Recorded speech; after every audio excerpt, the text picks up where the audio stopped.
When someone is sick, there is never just one choice. Some choose culture, Some choose faith. some choose science, Some choose comfort. some choose what their community believe. But when belief becomes treatment, Is the choice still moral?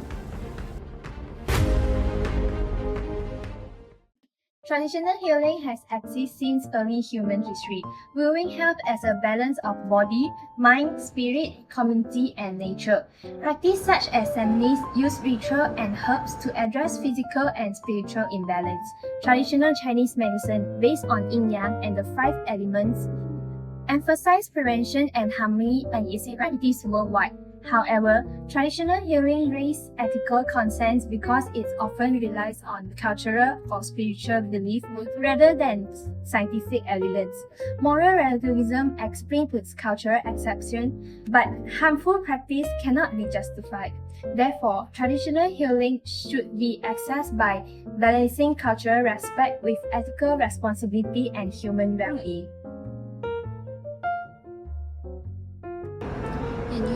I've been feeling unwell for weeks. The doctors say nothing serious is wrong, but I don't feel right. What should I do? You should take care. I saw this traditional healer online. A shaman from another culture. People say it's really work. Maybe you can try it. But I'm not from that culture. Is it really safe and even morally acceptable for me to try? This raises a central ethical question. Are traditional healing practices based on real spiritual truth, or are they traditions shaped by belief and culture? And if morality depends on culture, are such practices acceptable for everyone or only within certain cultures? Please have a seat. What's your problem? I've been unwell for weeks. The doctors say nothing is wrong, but I feel something is out of balance. Oh, not all illness is physical. Sometimes the spirit suffers before the body does. So let me perform a simple ritual gesture for you. Okay, I try first. Moral relativism argued that morality is shaped by culture. In many societies, consulting shamans or traditional healers is not superstition, but a meaningful response to suffering.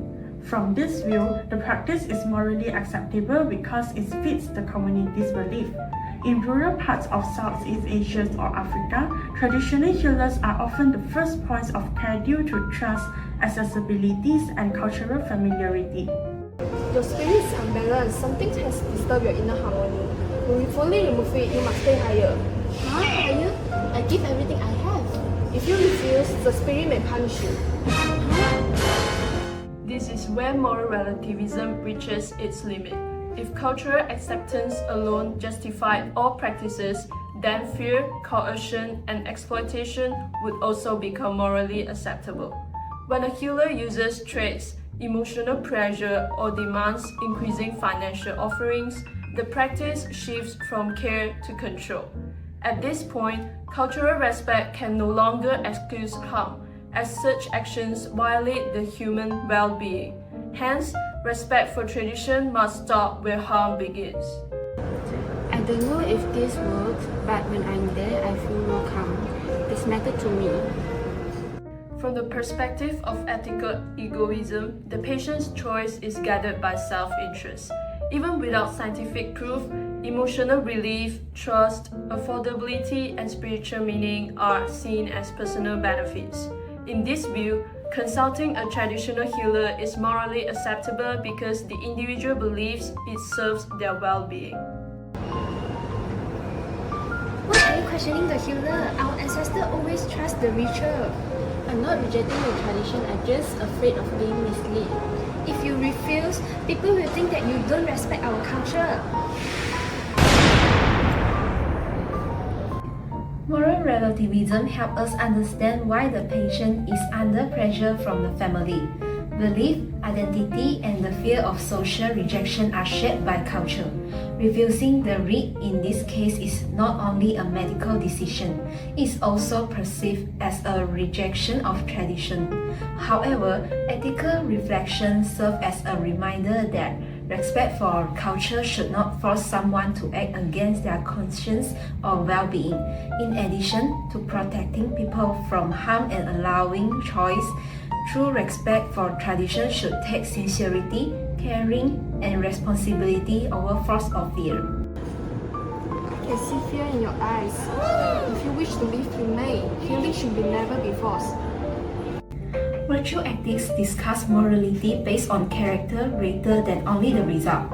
A good healer shows self-control, compassion, and honesty rather than greed or lying. In this moment, the healer shows moral integrity by respecting the patient's fear and random of choice. When traditional healing is motivated by compassion and regard for human dignity rather than pressure, fear, or self-interest, it can be morally acceptable under virtue ethics. Before I make decision, I need to know the truth. Can you guarantee this healing can cure my illness? I cannot guarantee this healing. I can support psychological, cultural, and spiritual, but you can decide whether you want to continue or not. Okay, thank you for being honest. I will consider it. Deontology is an ethical theory that focuses on moral duties and individual rights rather than the outcomes.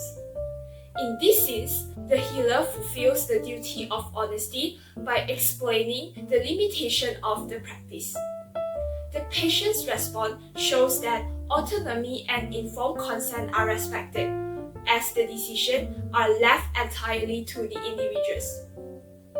From a deontological perspective, traditional healing practices are ethically acceptable only when it does not deceive, harm, or replace medical care. After the healing practice are done, the patients seem calmer and more hopeful. These healings really help many people when nothing else seems to work. Okay, that may be true, but the comfort of healing practice can be dangerous if it replaces real medical treatment. Some people never return to the hospital and stop medical treatment because of it. Utilitarianism weighs overall consequences. If a practice increases overall well-being by providing comfort, psychological relief, or cultural meaning, especially when it does not interfere with effective medical treatment, it may be ethically justified. However, if traditional healing causes harm by delaying proper medical care, worsening illness, or leading to preventable suffering or death, then the negative consequences outweigh the benefits. Guys, do you have any ideas about if this kind of traditional healing is acceptable in a religion? From an Islamic viewpoint, seeking traditional treatment is encouraged. Natural medicine is allowed as long as we believe Allah is the true healer. Methods like al-tib and ruqya rely on God's words. But any practice involving magic, spirits, or amulets is forbidden and considered shirk. In Christian perspective, healing comes from God. Herbs or natural medicine can be accepted because nature itself is created by God. Prayer, laying on of hand, and anointing are spiritually legitimate, but rituals claiming independent spiritual power are rejected. From Buddhist point of view, suffering or dukkha is part of life. Illness helps us understand impermanence and karma. True healing comes from mindfulness, wisdom, and inner balance, not miracles. From Hindu perspective, illness relates to karmas. Healings is a spiritual process that helps the soul process towards moksha. Sufferings can even support spiritual growth, but exploitations or fear contradicts dharma. Across religions, healing practices are commonly evaluated based on three criteria, which are divine authority, spiritual legitimacy, and moral responsibility. Practices that involve idolatry, improper spiritual power, or exploitation of vulnerable individuals are prohibited. However, healing practices that respect life and faith may be considered acceptable.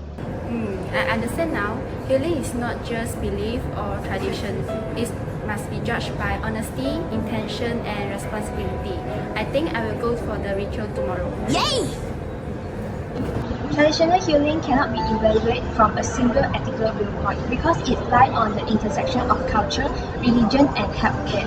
While moral relativism explains why such practices hold meaning within specific community, philosophical and religious perspectives show that the cultural acceptance alone does not justify harm, deception, or the neglect of human dignity.